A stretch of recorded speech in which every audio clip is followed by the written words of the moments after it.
যে তিন প্রকার স্বপ্ন দেখলে ভুলেও কাউকে বলবেন না।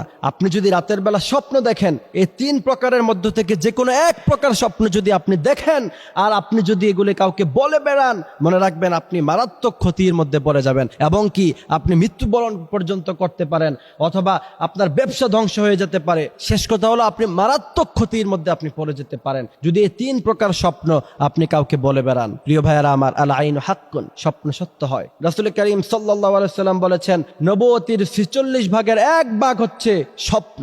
এজন্য নবী আলাইহিস সালামরা স্বপ্ন দেখতেন, সাহাবারাও দেখতেন। স্বপ্ন কিন্তু সত্য হয়। স্বপ্নের প্রকার আছে ৩টা।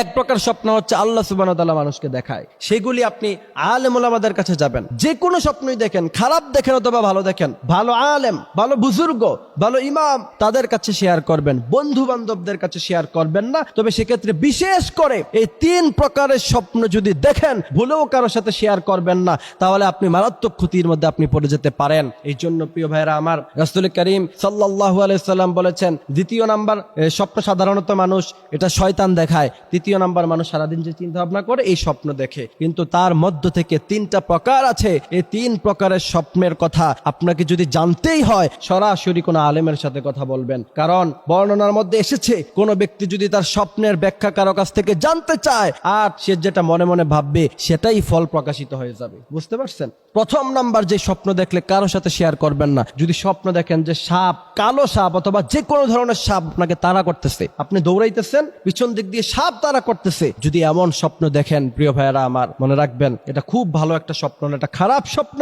মনে হয় যেন আপনার সামনে বিপদ আসবে। এমন সময় আপনি কারোর সাথে শেয়ার না করে আপনি কোনো ভালো আলেমের সাথে শেয়ার করতে পারেন। আপনার স্বপ্নের অবস্থা, স্বপ্নের মধ্যে কিভাবে আপনি দেখেছেন, কি কালো সাপ নাকি সাদা সাপ, না কেমন সাপ আপনাকে তাড়া করতেছে, সেটা আলেমের কাছে বলবেন, ইনশাআল্লাহ তিনি এটা ব্যাখ্যা দিয়ে দিবেন। আর এমত অবস্থায় আমি মনে করি কোনো আলেমের সাথে শেয়ার করার দরকার নেই, আপনি গোপনে সাদাকা করে দেন। কারণ রাসূল বলেছেন, গোপন সাদাকা সমস্ত মুসিবত থেকে রক্ষা করে। এই জন্য যদি স্বপ্ন দেখেন যে সাপ আপনাকে তাড়া করতেছে, গোপনে সাদাকা করবেন। প্রিয় ভাইয়েরা, ইস্তেগফার পড়বেন, কারণ আপনার সামনের দিনগুলি খারাপ আসছে, আপনি মুসিবতের মধ্যে পড়ে যেতে পারেন। এজন্য আল্লাহ সুবহানাহু ওয়া তাআলা আগেই আপনাকে স্বপ্নের মাধ্যমে আপনাকে জানিয়ে দিচ্ছেন। দ্বিতীয় নাম্বার, যদি দেখেন যে আপনার অবস্থা খুব দুর্বল, আপনি ডাস্টবিনে পড়ে আছেন, এমন স্বপ্ন। আমাদের দেওয়ানবাগী আবার স্বপ্নে দেখছিল যে রাসূল করিম সাল্লাল্লাহু আলাইহি সাল্লাম নাকি ডাস্টবিনে। নাউযুবিল্লাহি মিন যালিক। আল্লামা ওলিপুরি সাহেবের একটা ব্যাখ্যা দিছিলেন যে রাসূল করিম সাল্লাল্লাহু আলাইহি সাল্লামকে যে অবস্থায় স্বপ্ন দেখবে, বুঝতে হবে তার ঈমানের অবস্থা এমন। এই জন্য যদি আপনি দেখেন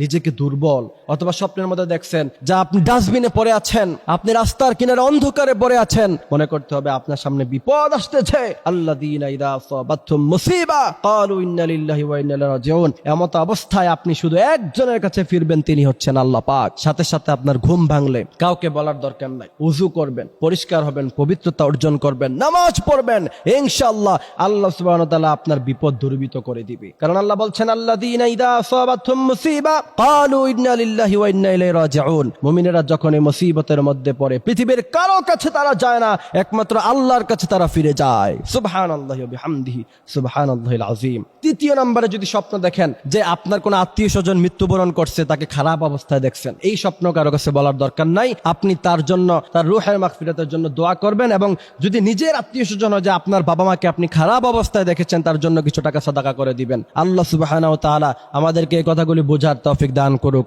আমিন।